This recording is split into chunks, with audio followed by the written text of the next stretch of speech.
Welcome back to the Gaming News Canada show presented by Bede Gaming. I'm your host, Steve McAllister. If you've been following the march to Alberta's expanded legal gambling industry sometime this year, there have been many references to the operators planning to participate in the Western Canadian province's regulated marketplace.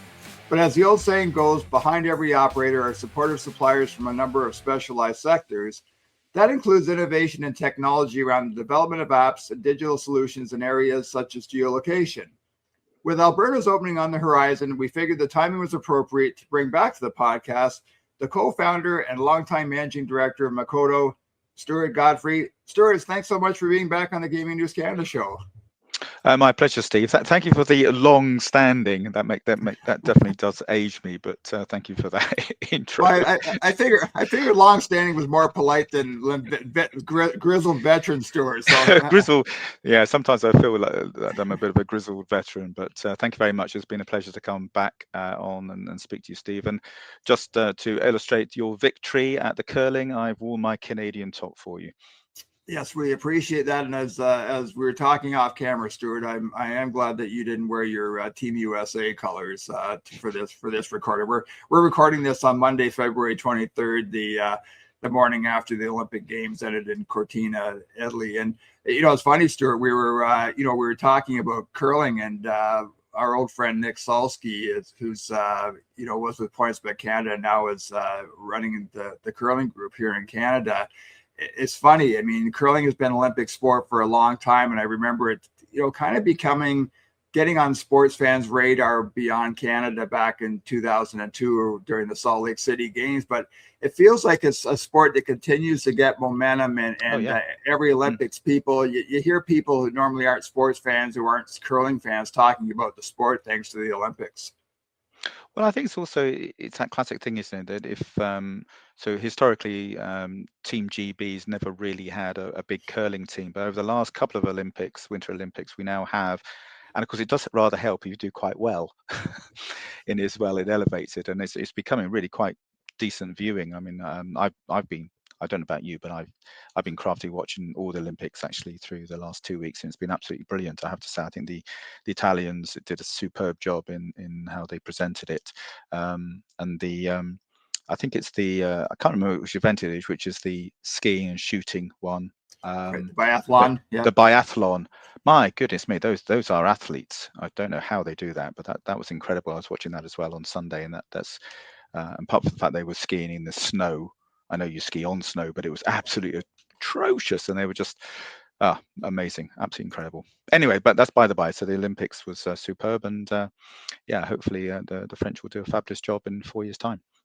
I wonder if it was maybe a nice reprieve for you and the other people working in the gaming industry, Stuart, because it just feels like the beginning of 2026 that the industry has been shot out of a cannon. And obviously, we're feeling that here in Canada with what's going on in Alberta. But Paul Burns mentioned on a recent episode of the show that he doesn't think there's been a busier time for the industry. I mean, you've been around, I think it's 23 plus years now for you with mkodo.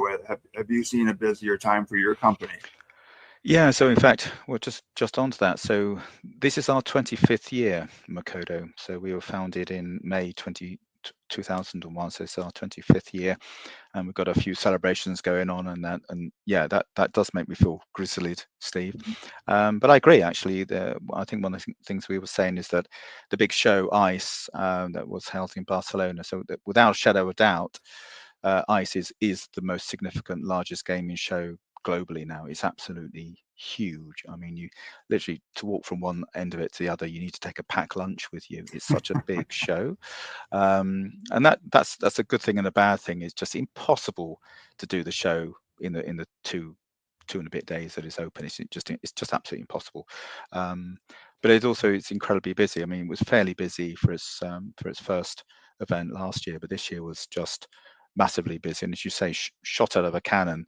I think that at the beginning of the year, second week effectively of January, and then everything going on beyond that, and all the opportunities that a show like ICE brings, it has been incredibly busy. So I do agree with Paul. He's absolutely right. And in fact, I caught up with Paul briefly at the show, and we all agreed that it's busy, just a very, very busy start for 2026. And my feelings are, because there's a lot of noise and momentum associated with Alberta, and also some stuff we're also seeing actually in the US as well, that we're all going to see an incredibly busy 2026. And I suspect 2027 will be quite a pivot year as well, because no matter what happens with Alberta, it's only going to really kick off. I don't know exactly when it's going to get its all sorted, but my suspicion at the end of H1, maybe halfway through H2, that we're actually going to see it really moving. I know there's different views, whether it's going to be May, September, more likely. We just have to see, but I just see that will just build further momentum. My not concern, but my observation would be, what does that do to the other provinces? I mean, obviously, British Columbia is a good example of that. If Alberta has a huge amount of success, which I suspect it will, because we already do a lot of business in Alberta with our Right. association with Alberta Gaming, Play Alberta, and also with WCLC, Western Canada Lottery Corporation.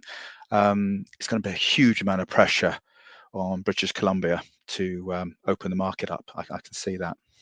Yeah, I mean, it's funny. We've heard some rumblings the last couple of weeks, and I don't know if it's wishful thinking, but you're not the first person to suggest, Stuart, that Alberta launching could be the catalyst for other provinces to follow suit. And yeah, I think from a gaming industry perspective, when you talk to people like yourself, they look at what's happened in Ontario, and there's still a lot of people are really bullish on Ontario and believe that the Ontario model is one of the best models globally. And talking to Dan Keane from Alberta iGaming Corporation on a recent podcast as well, they've really tried to follow that Ontario model with a few tweaks. But I think if you're a province, you mentioned British Columbia, if you're going to be the next province, it's pretty easy to follow the process and the regulatory regime set up by Ontario and Alberta, and then it's really almost a turnkey operation, right? Yeah. I mean, you're spot on. I mean, Ontario has kind of set the template, and you can kind of wiggle the template a little bit, which is exactly as you say is what Alberta intend to do. But fundamentally, they're trying to make it as easy as possible, and obviously, there's two sides of our business. There's GeoLocs, which is the geolocation compliance tooling that we do, and all of our customers who operate in Ontario are wishing to move into Alberta, and they see that as just an obvious thing to do both from the technology point of view. Technology is it's a cookie cut, right? So they don't have to make massive changes. And what you always have to remember is that whenever there's nuances, changes in regulation between one province, state to the other, it creates complications. So for those of you who are familiar with software engineering, we all hate the word branching. For those of you not familiar with that term, making different variances of your software product causes all sorts of pain and agony, both from the point of view of testing for one thing, but also rollout and deployment and everything like that. So if you can keep your code the same for every single state and every single province, happy days. And this is exactly kind of the model that Dan and his team are moving forward, which is terrific. I think there's going to be some nuances we're all trying to get behind. The global opt-out platform that they're looking to bring in as well is going to have some challenges, because that's going to be a new thing, how that all shapes out and how we actually identify the player or the opted out player. That's all going to be quite interesting, but I think it's not that different in this industry. If you look at the Scandinavians, they've had this type of platform for years. We've worked with it for a number of years in our Scandinavian market. Don't see that being particularly difficult, but of course it is something that is not normal, certainly in Canada and certainly not in the US, where a lot of these operators people have been operating in. And if you look at even Europe, we don't have a great global opt-out scheme. We do in Italy, of course, but generally not really anywhere else. So this is just a little bit new, but I think that from a player health point of view, player protection, it makes perfect sense. I mentioned in the introduction, the operators tend to get a lot of the oxygen in terms of media coverage about new markets and that. And usually you don't hear a whole lot from suppliers. So, I just wonder how, did companies like mkodo have a voice with the regulators in Alberta? And I'm wondering, given, as you mentioned earlier, Stuart, the work that you've been doing with WCLC and AGLC, if that gave you an opportunity to speak with some of those the decision makers in Alberta to help them shape this jurisdiction. Yeah, no, it's a really good question. So we're in conversations with the regulators there, and I think one of the interesting things is, of course, it's quite early days for the regulation in Alberta. They're still kind of working out how they're doing that structure. So I think the other thing I think is we're going to see is a little bit about how they're going to implement the regulations. They're kind of, if you look at the Ontario model, it's a very much these are guidelines, and there's no technical gaming standards per se. If you look at British Columbia, they have a technical gaming standard, so there's a difference, and I think Alberta is going to be a little bit in the middle from what we're seeing right now. There are certain specific mandates they've have stipulated, but we've been involved at a very high level, not at a low level. But I suspect that as we get more into the nuance, which is what happened in Ontario, by the way, we'll be more involved to help kind of. I think one of the challenges, particularly with geolocation, is that there's a fine balance between creating huge amount of player friction and getting close to what the regulators need. And in the good old days, the player friction was extremely high, but ultimately, of course, there was only really one player in the marketplace. So it kind of you took that product or you didn't, and if you didn't, you couldn't play. And I think what we're now looking at is the player friction is an important part of the way that people engage with the product. So there are certain aspects with inside. So for example, GLI have a kind of standard that a lot of the regulators inherited. It's called GLI 19 for iGaming and GLI 33 for sportsbook betting. And it's quite old-fashioned. Sorry, guys at GLI, but it takes its roots go back many years, and I think a lot of the aspects of that have been put in probably needs a little bit of a refresh. And so we discuss this with the regulators across various domains, by the way, about what is the best way to implement these that undertake what the regulator fundamentally needs is the person in the location they need to be. Are they in the province or are they in the state? And removing as much as the friction so that it is a gaming experience. I mean, people game for entertainment. We use banking apps because we have to, but your gaming app shouldn't be like a banking app, right? It's entertainment, and therefore we must consider that. And that's always the balances that we have to have. Nobody who bets and thinks really about the regulatory controls that are enforced on the operator, right? In fact, I'll be amazed if anybody does. And certainly, if you look at some of the App Store ratings that we see for our apps and our competitors' apps, it's really interesting to see people's feedback about they're asking me for my location and what have you. And this is one of the biggest items that we get criticism of in why do they need to know my location? Well, that's because the regulator enforces it. But the end users, the players, they don't get that, right? So we have to make it as streamlined and seamless as we possibly can, low friction, but still maintaining the regulatory controls that we have to. Stuart, is it oversimplifying it to just suggest that a product like GeoLocs, like its purpose is to, when Alberta opens, is to prevent someone in Regina, Saskatchewan from placing a bet on one of your partners in Alberta? I have to assume there's more to it than that. Well, yes, it's a great question, because I always say there's two aspects of it, and in fact, particularly in the United States where we operate as well, the main reason for this regulation, in my view, is tax dollars.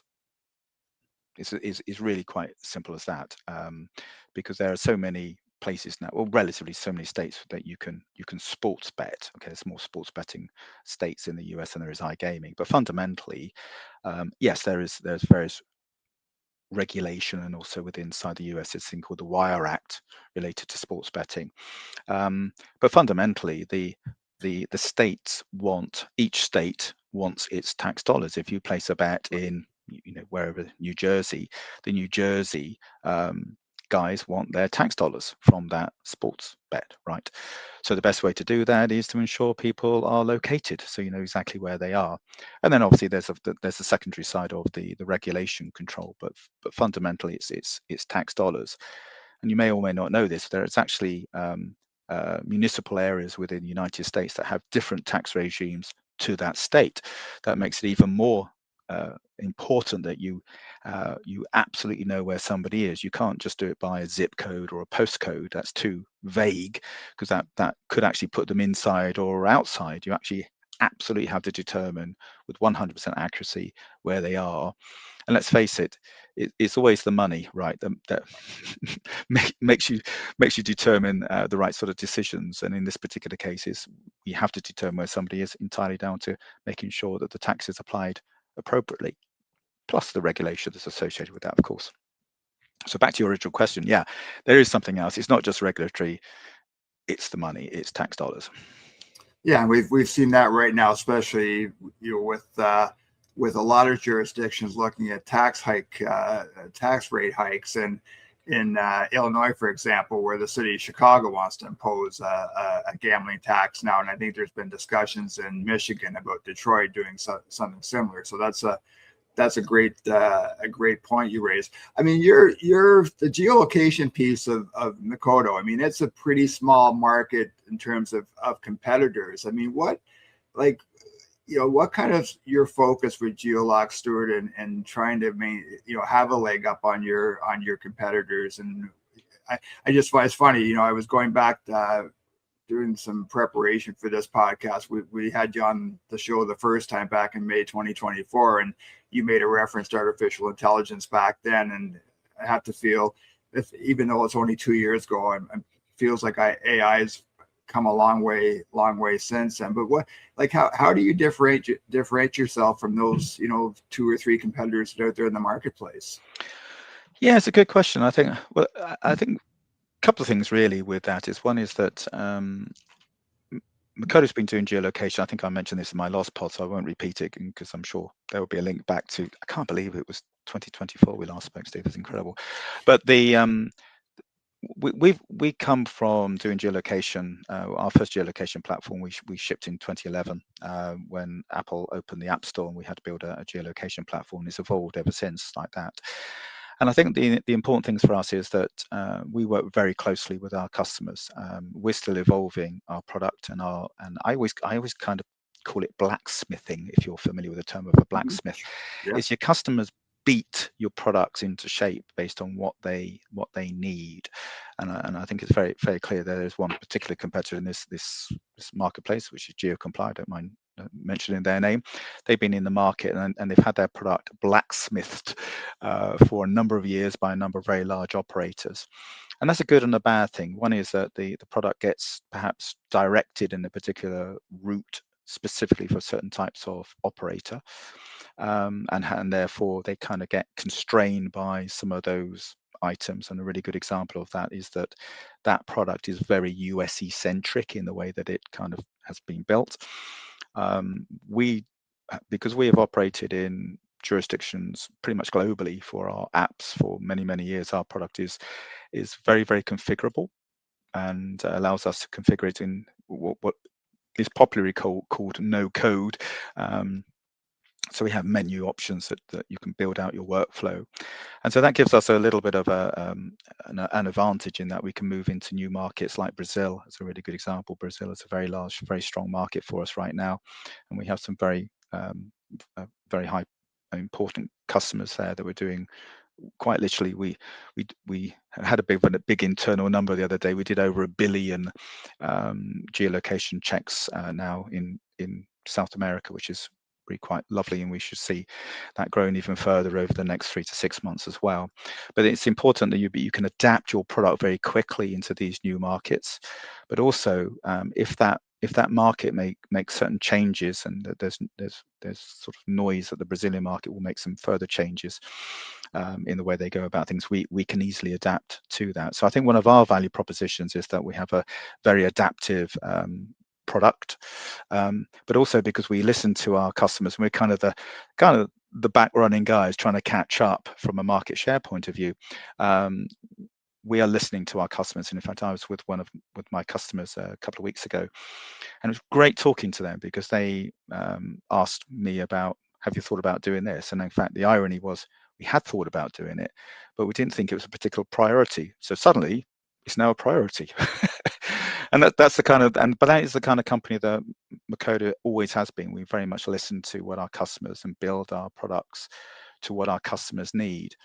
But I don't build the products specifically. I take that idea and make that as a configuration item rather than a hard coded item. So we're not locked down to a particular customer pathway. Is your iGaming platform ready for Alberta? Bede Gaming is ready to support your new market entry with a SOC 2 compliant platform, multi-tenant infrastructure model, and unlimited configurability. Future-proof your iGaming performance today with a solid foundation for your next province. Bede Gaming is your partner for success. Get in touch at bedegaming.com. It almost feels like a bit of a juggling act between wanting to be innovative and it's creating your own products and that. But on the other hand, you have to be reactive and nimble with regards to your customers, right? Well, I think, yeah, but that's kind of, you could say that's capitalism, right? And you have to be listening to your customers. Otherwise, my favorite story is always Kodak. And if you don't know the story of Kodak, they made camera film, what's called emulsion film. Right. They decided to build out a digital camera, had the first digital camera in the market. And then the board said, hey, if we manufacture digital cameras, it's going to cannibalize our emulsion film business. So they closed it down. They didn't listen to the marketplace, right? And so go and find a can of Kodak emulsion film now. Let's face it. When was the last time you processed any of us really processed any film? None of us do. But that's the important thing. You have to listen to your customers, but you also have to look at the marketplace. And again, harping back to ice, I think ice is a really good example. If you have your packed lunch and you have your sandwiches to hand and you tour the halls, you can see kind of what's going on in the industry. What I find is really interesting is there's nothing stand out for me at ice this year. There was nothing kind of innovative in ice. There's talk about multiplayer games coming out, but even though it's been talked about for absolute ages, there's nothing really coming out.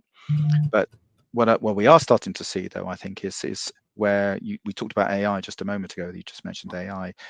For me now, I think AI is becoming kind of, it's part and parcel of what we do. If you don't have any sort of AI tooling banged into your spreadsheet today or what have you, then it's, where are you? It's just a normal part of business, and we're forwarding in what we kind of consider our insights platform, and that's using AI tooling. But to be honest, it's just a plugin, just a bolt-in system that gives us much better insight into our data that we are providing to our customers. So all of this stuff is becoming kind of just normal, and so trying to innovate is quite difficult because all these very cool things that we were talking about 2 years ago have now just become part and parcel of everyday life.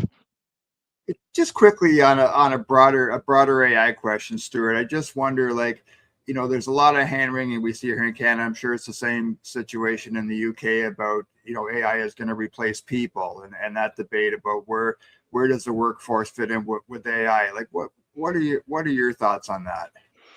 Yeah, I got a little sort of story. I was sitting with one of my engineers the other day. It's very sad. I can't stop myself from being a bit of a techno geek.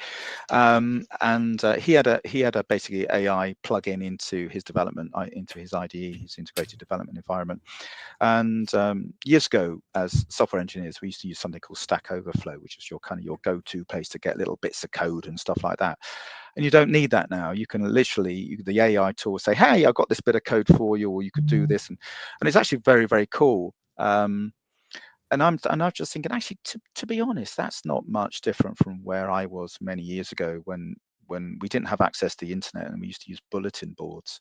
I don't take this the wrong way, Steve, but you and I probably are old enough to remember bulletin boards and dial up and whiteboards and yeah.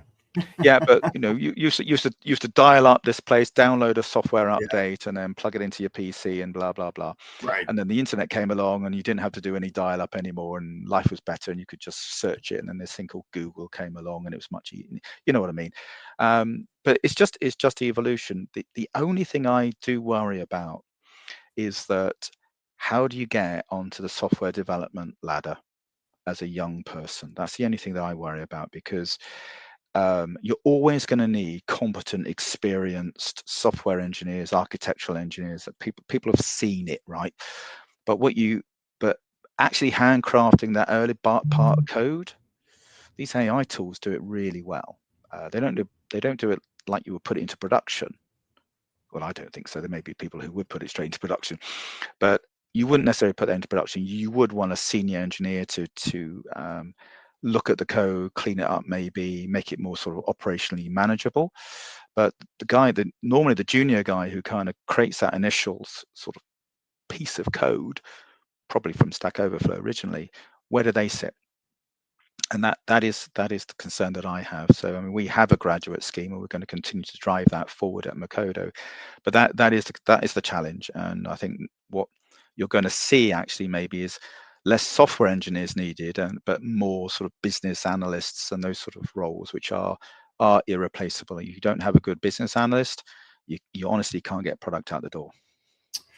You referenced the partnership earlier with the Western Canada Lottery Corporation, and you'll correct me if I'm wrong, but I think there's a relationship with OLG that goes back to 2011 on the lottery piece as well. I just wonder where lottery fits in, and it does feel like iLottery and iBingo is more of a conversation even than it was 5 years ago when we started covering this industry.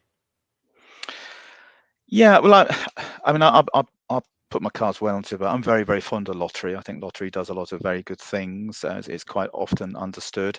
I think one of the challenges is with the lottery is that it's very much understood by the younger player.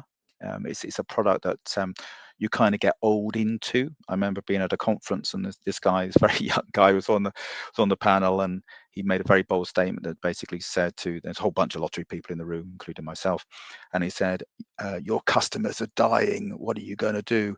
And I think actually that's not true. What actually happens is people age into lottery to some degree, but it is without a shadow of a doubt is that all the work that people are doing. So there's, for example, in Canada, there's Lotto Max. Right. Product Lotto Max 3.0 is just about to launch. It launches on the 11th of April, I believe. And what's changed? Actually, not a lot. It's an extra game in a little bit more different design, slightly different follow-on game, and it's an extra game in the week. So that's not kind of innovation, and I think that's one of the troubles the lotteries have is how do they innovate their products, still maintaining that trust that the lotteries have, I always think the lotteries are a bit like banks, that you kind of may not love your lottery organization, but you do trust it, that if you put money in, you will, if you're lucky, you'll get money out.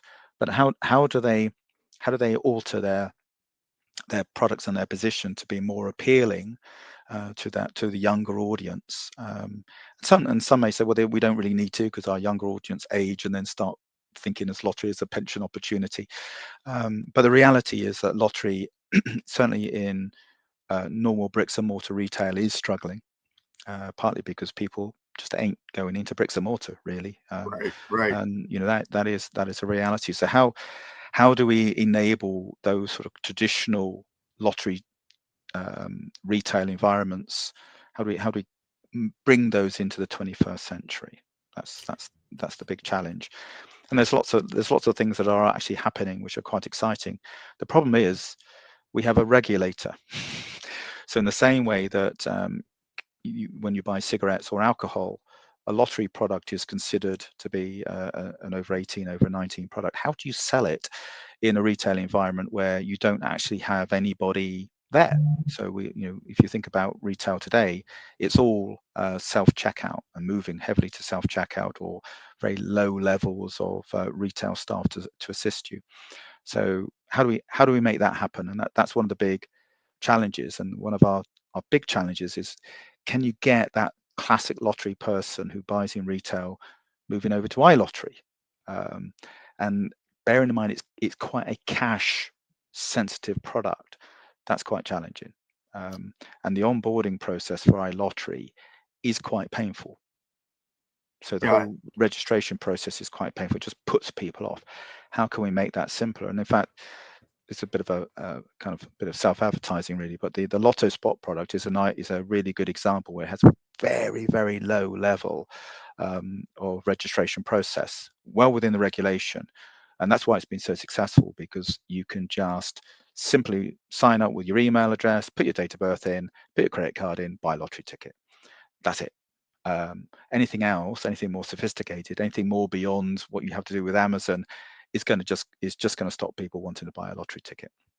It's interesting from a marketing standpoint. I think iLottery is still a great story for provincial lottery and gaming corporations to tell because of money going back to communities. And I was on a LinkedIn thread the first week of the Olympics because we have a bit of a funding crisis with the sports system in our country right now. And right. And someone brought up OLG's partnership with the Canadian Olympic Committee, and I reminded that person that back in the early 1970s, when I was a child playing minor hockey in Eastern Ontario, Wintario, which was one of the first lottery programs in Ontario, there was money from those Wintario proceeds that went to building new arenas in rural communities across the province, which was a great, incredible legacy. And when I reminded people about that on LinkedIn, a couple of people said, "Oh yeah, I remember that now." So I think,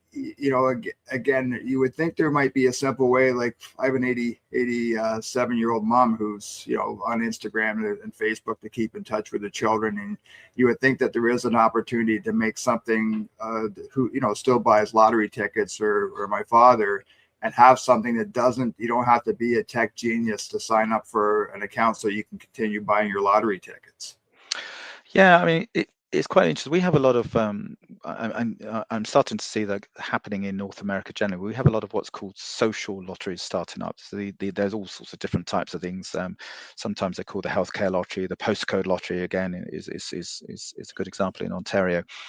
They have very, very easy sign-up processes. And I think this is one of the challenges that we're going to have. I think the regulation needs to modify. It needs to get closer to what the risk is.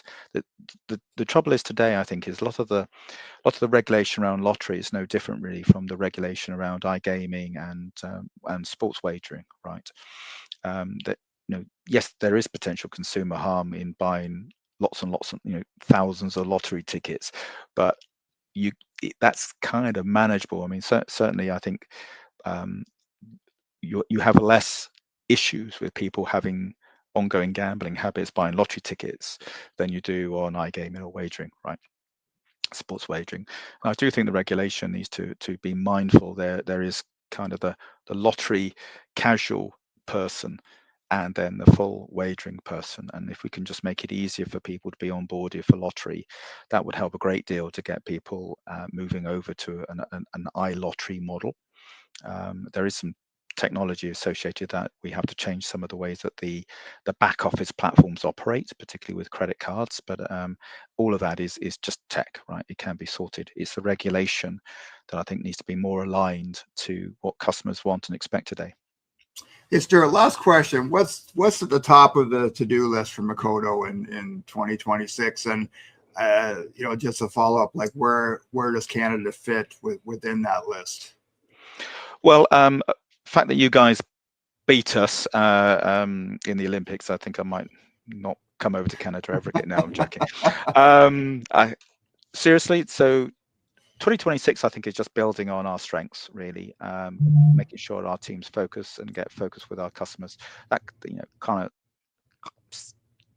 the normal sort of comments that not a lot of people make. We're making big strides in moving GeoLocs into a next level. So one of the big things that we're looking at now is adding bio verification into our platform. Another time, Steve, I'll tell you a little bit more about what we're actually doing about that.